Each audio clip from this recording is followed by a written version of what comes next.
Hi there, welcome to today's painting tutorial. Today I'm going to show you how to paint this gingerbread cookie with acrylic paints. So grab the free sketch in the description below and let's get started. I'm going to start with a size 3 flat brush.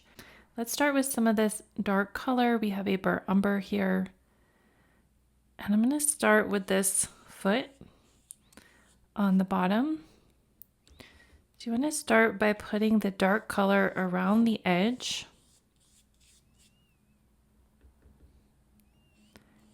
And then you can pick up the lighter color. This is a burnt sienna, chocolatey brown. And then we'll bring that in next. I'm going to also go around this icing area. And then let's pick up some of this orange color. It's very close to the burnt sienna, but it's just a little bit lighter. And then we can get lighter towards the center, so pick up some beige. And you can put that beige in the middle. And then let's do that same thing for the foot on the left. So we're taking that really dark color.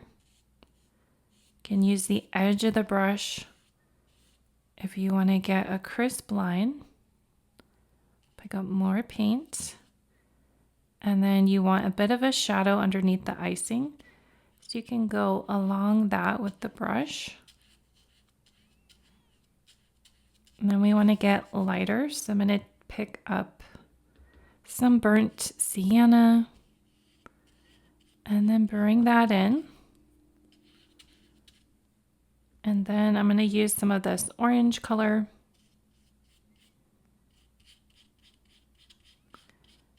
And then pick up the beige. Allowing those colors to mix together. And it gives a nice three-dimensional look. You could also pick up some of this blue-gray and maybe put that in for a bit of a shadow. Just add some in your shadow areas to give a little bit more dimension. Okay, so then let's do the arms. So we're going to use that same pattern. I have the dark color along the edges and underneath, and then around the icing, because that icing is three-dimensional, so it's going to cast a slight shadow. And then pick up that next color, our burnt sienna. We're getting lighter.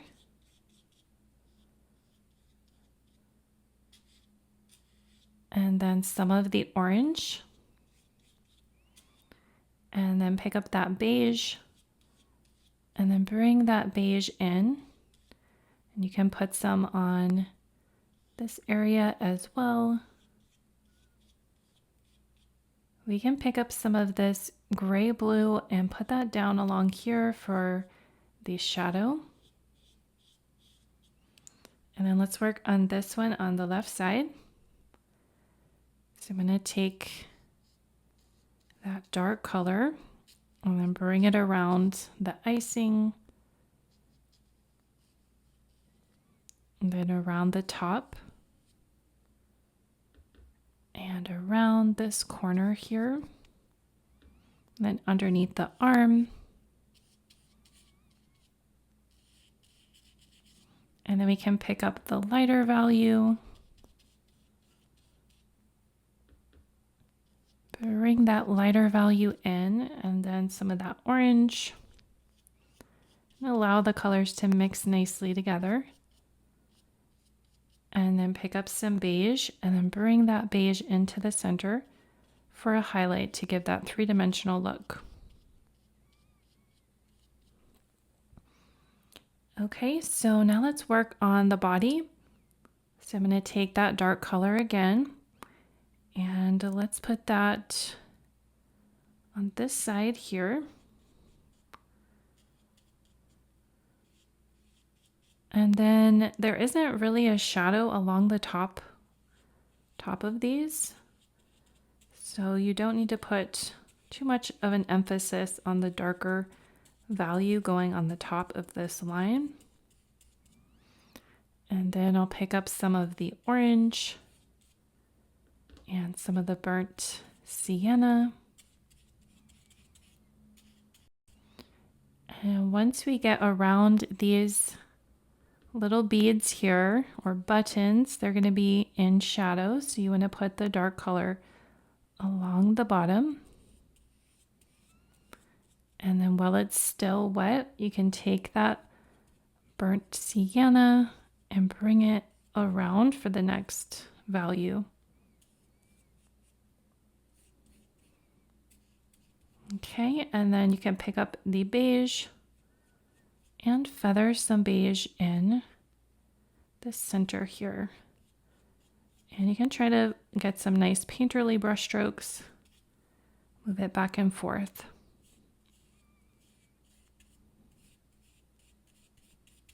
Okay, so then we're coming around this other side. I'm going to take the burnt sienna, bring that down and around the icing. Maybe add some orange. The orange really brightens it up nicely. And then I'm picking up the beige. And this is probably the lighter area of the cookies, so you can add quite a bit of beige there. And then for this section, we have a shadow where the bow tie is. So you can add a shadow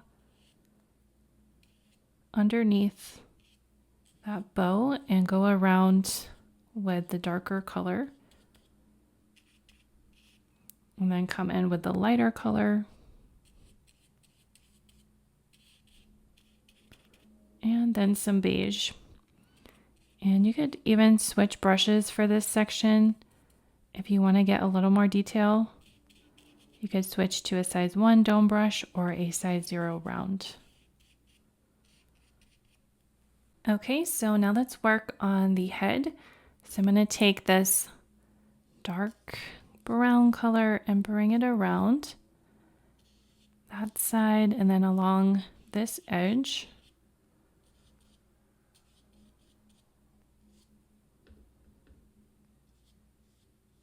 And I'm trying to get a crisp edge. Make sure you have enough paint on the brush to get that nice crisp edge. Then I'm turning into this lighter brown shade. And then picking up that bright orange. Makes a nice highlight. And now I'm going to switch brushes. I'm going to take my 1 dome brush. And I'm going to take some of this beige and I'm going to mix it up to make a mid-tone color. Mix it with some of the burnt sienna. And then let's start putting that in. Try to get a nice crisp edge.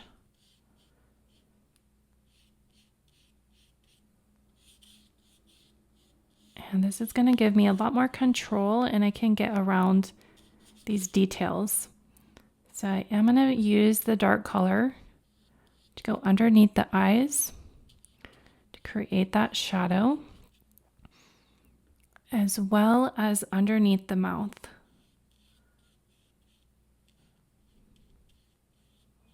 Okay, and you can sort of blend and smooth that out. This brush is great for that.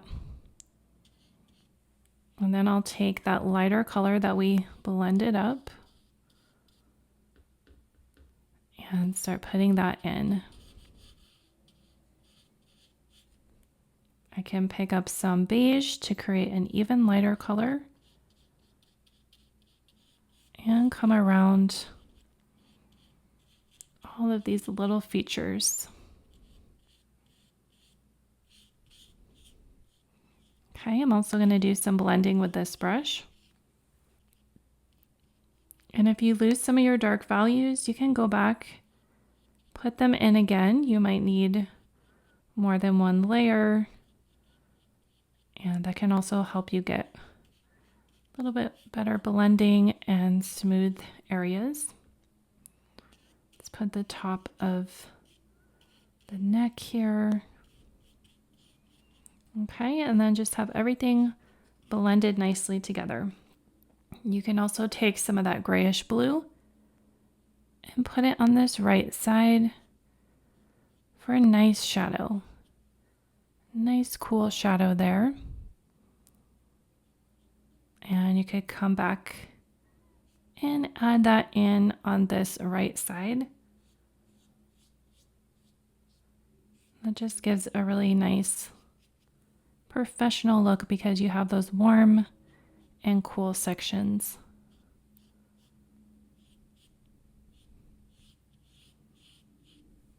Okay, so now I'm going to rinse off this brush. I'm going to stick with this dome brush and let's see if we can mix up.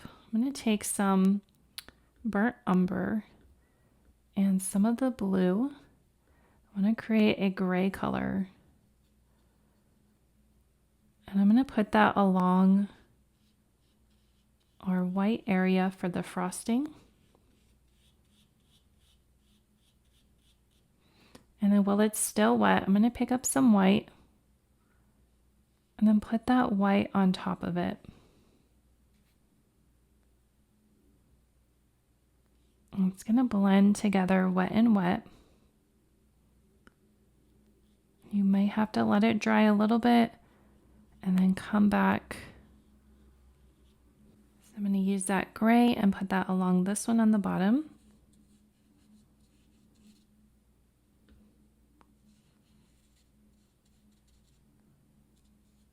And then come back with the white. And put that white in the center.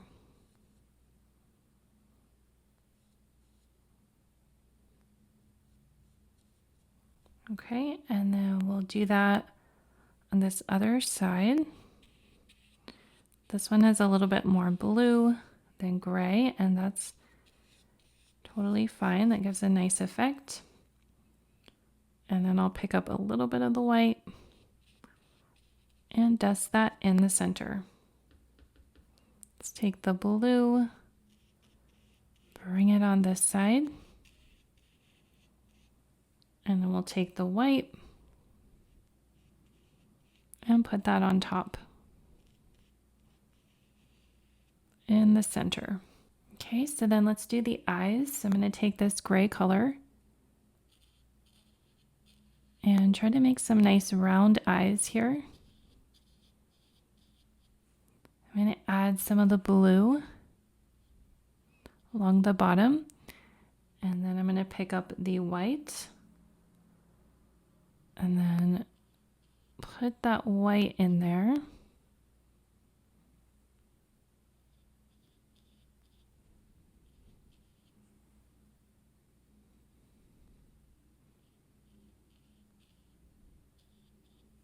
Okay, and then same idea for the mouth. So we can use this gray color as a base. And then you can add some blue in there for the shadow. And then we'll take that white and then put that white in there next. And you could also use a smaller brush for that if you would like. Now I'm going to take some of this cadmium red and I'm going to put this in for the little round areas on the side of the face.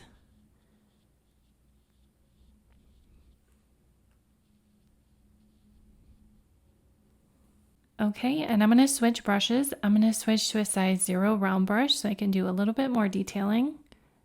Let's take some of this dark brown and add a shadow for these little sections we did for the cheeks.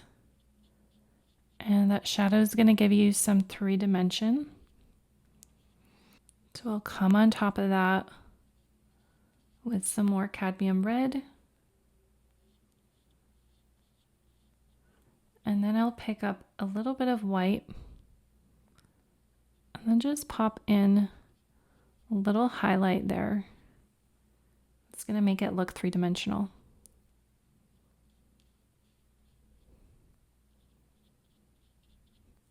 Okay, and we can do the same thing for the bow. So let's take a dark brown color And you can sort of go around it with the dark color and underneath. And then pick up that red. Bring the red into it. And then pick up some white and feather that down.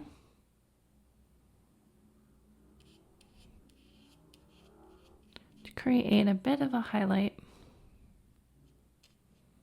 And really loose.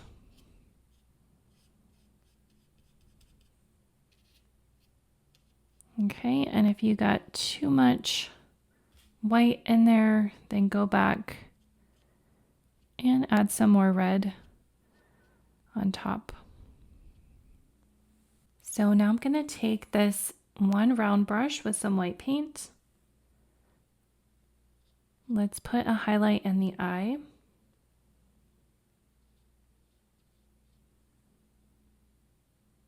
And then come around this section. So I'm just going to put another layer of white in the center of the frosting. And then the same thing for the mouth.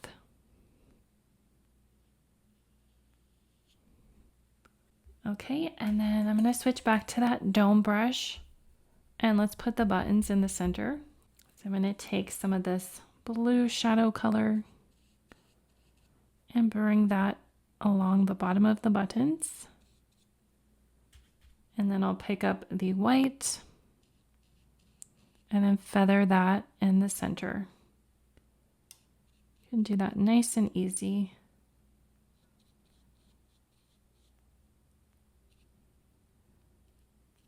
Okay, if you need to go back, I see a few areas that are not painted in.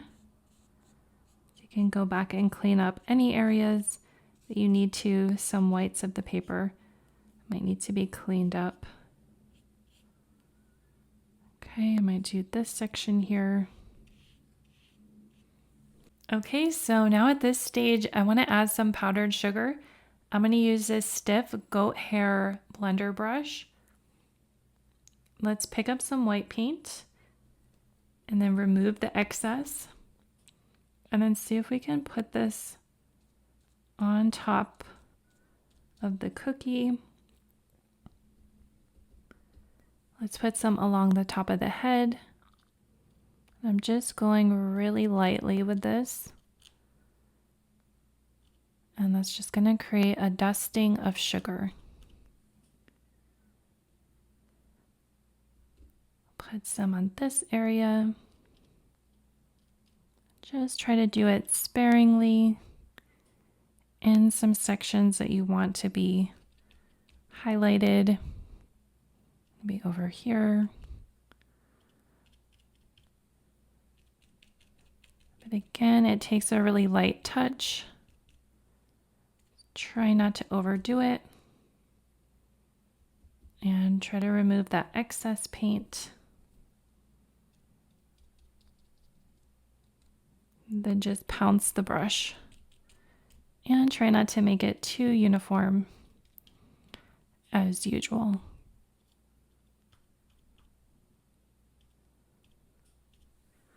Okay, and I think we will call this complete. So that is how you can paint a gingerbread cookie with acrylic paints. I hope you give this a try. Like and subscribe for more painting tutorials. If you want to learn more about painting with me, grab my free guide in the description below, and I will see you in the next video. Bye!